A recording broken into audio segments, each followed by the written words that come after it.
Welcome traders to the next video of supply, demand and order blocks. In the last one you've learned the theory behind it. In this one we will go and put it into practice. Just a quick reminder, whenever we are watching or looking for a supply zone, what we want to see is an up move candle, and in most cases that one up move candle is collecting liquidity, and afterwards the market is dropping to the downside.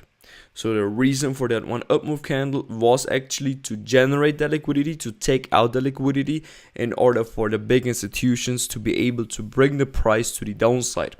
And this is why our idea is that the price will return to this area again in order to close these buying positions.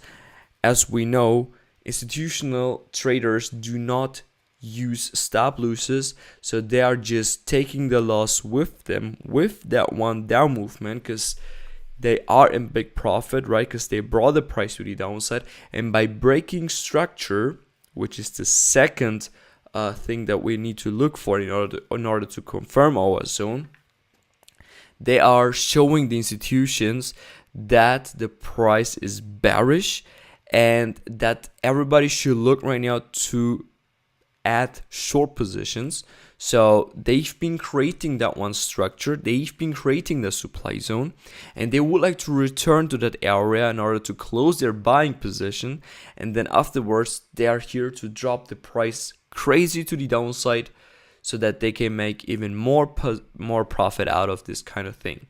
And a demand zone is a short movement to the downside, collecting the liquidity, and afterwards we have a strong up move. Okay, let's put it into practice.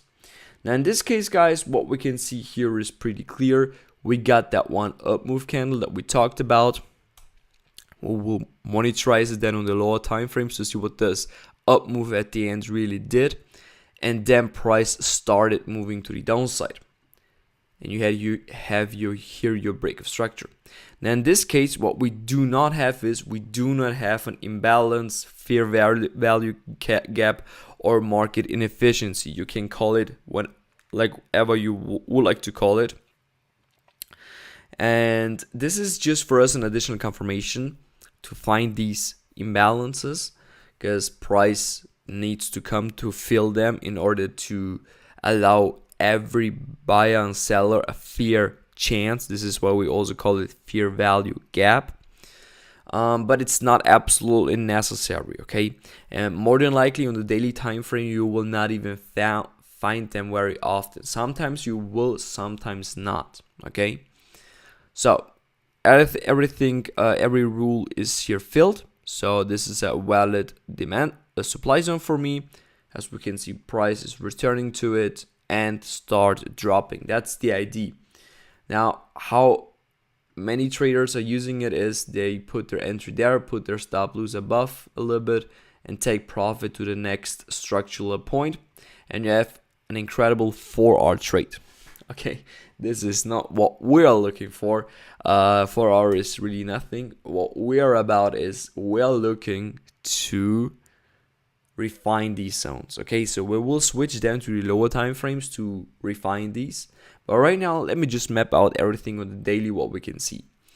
Now after this market dropped even lower, so it broke your additional structure in this case, here we can spot a supply zone which failed actually. So this one here was also a valid supply zone. In this case, this supply zone failed. Okay, so not always when you will see a supply zone or a demand zone, it doesn't need to always be successful. In this case, we had other reasons why this did not work out, and this is why me personally I didn't even use this one as a supply zone. Quick understanding thing, we had liquidity here, which we will go over in the next chapters. So because of you have liquidity here, you should always be aware of if you're mapping this out, because liquidity is always being used, and in this case this was used to dive into this supply zone. And if you understand everything, then you know exactly why you should not use this one over here. And this is more about how to qualify the right supply and the right demand zone. but it's not important right now for our example. We just would like to go over the theory right now, just to understand what we need to do. Okay, now you can also spot here another breakup structure, which makes this demand zone over here valid. So it's the last down move candle. As you can see, price reacted pretty nicely to it, gave us another move up. Now what you can see here is that the price broke structure here, price broke structure here. So we have here two breakup structures, which makes this kind of thing here valid and is our new supply zone as well. Then price dropping here lower after reacting to this, okay, dropping lower, breaking another structure over there, which makes this supply zone valid, and currently this is where the price is dropping. Very, very easy. Okay, now we defined them, and I think it's not rocket science right now to just map out these order blocks, these supply demand zones. Our next job right now is to refine these and to go to the 4-hour time frames. So I've already covered them up, so let's just go over them. Now on the 4 hours, and the lower you will go, the more order blocks you will see, and the more difficult it will be for you to qualify them at the end, because you will just see only order blocks at the beginning, okay? But I will go over that also in the next chapters. Right now our job is just to qualify them based on our rules that we have, finding imbalances, finding break of structure, and finding actually if this price really took out liquidity. Okay, it's super important for us. Now let me just go over the daily.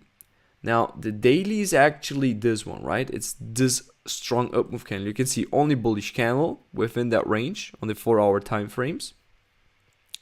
And what you can see is that we had here liquidity. Okay, so we had here already liquidity, and with this up move we cleared out this liquidity, and this is why the price then dropped to the downside. And by looking into this supply zone, we can see another up move candle, and then price dropped strongly to the downside, and with this drop the price broke structure here, it broke structure here, okay, and then it went lower. This one was broken afterwards, after the price gave us another strong move up, and this move up cleared out liquidity from here as well and dropped lower. So this is why I qualified this one here again also as a supply zone, because it took out liquidity. This is actually for me the real reason why I'm looking for that on up move candle, and not only because I would like to see an up move candle before that a down movement will occur. No, I would like to see price really taking out some liquidity, and this is liquidity here, okay? Here, this is liquidity, okay? And this whole thing took this liquidity out, so it's completely fine. Okay, then price broke structure. Let's go lower. So we can use definitely this one, and we can definitely use this one. Our job right now is to wait for price to come to test this, and we can take immediately our trade, or we're splitting it into half. So we're using Fibonacci, use the 50%, and you can then use actually your entry you can put here, put your stop loss here, put your take profit till the next structural point. That's, for example, one trade setup that you can take. This one, or you put it even lower depending on how you determine your target afterwards. The best is always to put it to the next structural point. This is one possibility, or the second is you put it over there at the middle, should be your entry. In this case it was not triggered, or you put it sometimes a little bit lower. That's also possible. That's what I do often, because price will not always tap it exactly in the middle, so you're just using your mathematical methods to just part it into two, and therefore you can split half of your risk for this position and half of risk on this position, and you can use both ones if you're not sure about it. The best one is always to use this one here. Why? Because you will get additionally more risk reward, because you're going to capitalize on this half as well. Plus, if this setup will fail, this one will probably go through and you will be successful. And if it will always take this one as well, then you're always risking to lose a position before the next one will probably make profit. But if you will only use this up zone, then probably you will miss some opportunities. But if this zone is right, then you will definitely capitalize on it, and you will not need to take a loss before you will capitalize on it. Okay, so that's the theory behind it and how to use it. Okay, so very simply. Okay, well, that's basically it for this example here. Price drop to the downside, and you can actually define more and more supply zones. So for example, also here one, you got another one, right? Price broke pretty nice structure. Okay, and overall with this whole movement, the price was generating liquidity. As you can see, price peaked up, down, then another move up, and then finally dropped to the downside. And this is within the lower time frames. You will see here more things based on liquidity concepts. Okay, so okay, this one was good. Price dropped. In this case, clean entry. Look at this. Imagine taking over here the 50%, for example. So mapping out this one, taking 50% of this range, putting your entry here, stop loss above, and then capitalizing huge profit. 31 risk reward, for example, would have been possible. That's just the theory right now behind it. So that's not ultimately our entry style. Our entry style for this one will only fit if the liquidity is okay. In this case, liquidity was definitely on point because price actually went above this one as well, then dropped. That's good. Let's go back to the zone which we defined here early on. Look at this. Getting an entry here or getting entry at 50%, and price is dropping. While it's dropping, it created our new zone, right? Okay, that's what it created. And we could have been capitalizing when the price returned over there as well. So it's the same kind of thing. So look here. By refining this daily supply, up move candle before price dropping, it also created here on the 4 hours something, right? Created over here. From here, the movement started to the upside. So let me just explain you this kind of thing. Important for you is always to use the real up move. Okay, and the up move also includes the wick of this bearish candle, right? So don't use only this one. This is risky. Using only this can lead into many losses. Using this, it's correctly, because what you see here, it's the 4 hour time frame. If you will monitorize these two candles on a lower time frame, then it will look something like this. Okay, and this whole uptrend here is generating liquidity on the downside, okay, which will be targeted with this move down, and this is at the end our supply zone. Okay, very important, guys, very important. Don't forget this. Okay, entry there, and price drops. Then same thing, supply zone here on the daily. Then here you can use the last up move candle. Here you can use this, okay, to make it precisely. This is the last up move candle. Boom, price dropping afterwards. Crazy entry, okay. And you can see price is repeating it again and again. It's always doing this kind of thing. Look at this. Creating another supply zone here, because this here price broke structure.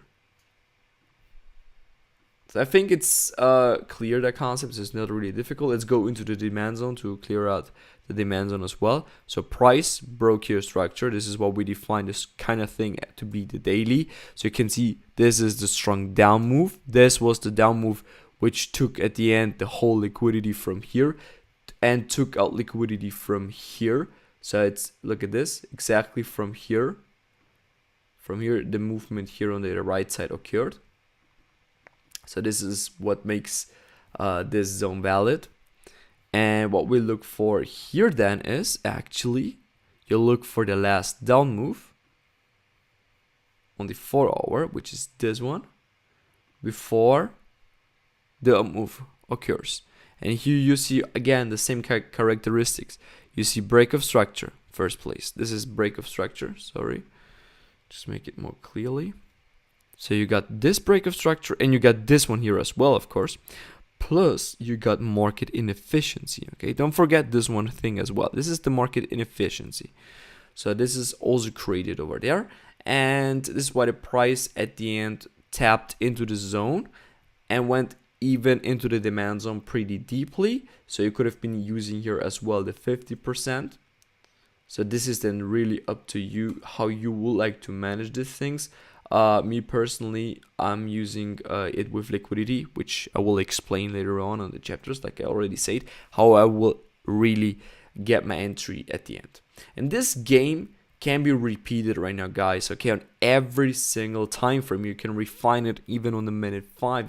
You will find a ton of examples over there as well. So if I'm going here, minute 5, so it works a little bit different sometimes on the minute 5, but let me just map out some of for you. Look at this. So you had this one, okay, so you have a little bit of fake outs, okay, be aware of fake outs. This is why my stop loss is always a little bit above it, okay, because this is how they can get really the maximum out of it. Then look at this, last up move candle, price took this one. Then here, last up move candle. Here in this case, if you have something like this, always use then the red body to take it. It would not make sense to take this whole thing, just take this, okay? Good example. Okay, so here right now, guys, I do not qualify them. I just gave you right now what is the real. So what I would like to see is always break of structure. And here you got break of structure, okay? So you got break of structure. This one here created break of structure here. This one, okay, this is my Alexa, sorry guys. Here, for example, price broke structure there, so it makes this kind of thing here valid. Price never tapped into it, or did it? If I'm using this kind of thing, almost tapped into it, but not really. Sometimes, which will occur as well. And then look at this, price broke more structure to the upside, and then it's going through it. But in this case, the whole situation was bearish, and we are coming from a daily supply zone, from a 4-hour supply zone. So looking here for demand zones would not even make sense, okay? So you should always look there for supply zones. Yeah, and you can repeat this whole process. Look at this, another one, supply zone. Then here in this case, price just only took liquidity, but it's still the same supply zone over there, but went a little bit higher, but still the same one, okay? Then here, perfect demand zone examples. You can see here, price broke structure. This is my demand zone. I think that this concept is clear for you guys, okay? It's really not difficult. So what you always would like to see is a clean break of structure. And like this, don't use this as a break of structure. Use this as a break of structure, because this is the real structure, right? This is the real structure. This is then the real break of structure. This one you will identify every single minute, and this is why this is nothing worth it, okay? So don't use this. Use this. Okay, well guys, that's basically it. Hopefully you got this concept, you know how to draw it, just how I proceed. Always I'm starting with the daily, okay, sometimes weekly time frame, depending on if I'm just analyzing it, because weekly time frames for me just analyzing perspectives on a weekly time frame. I will not look to buy from a weekly demand, of course not, but I will look if I will find on the weekly time frame a daily demand, and then in the daily demand I will look for a 4-hour demand, then a 1-hour demand, and I can refine these kind of things and combine it with structure, liquidity, and stuff like that. Okay, so thanks for watching, guys. See you in the next chapters.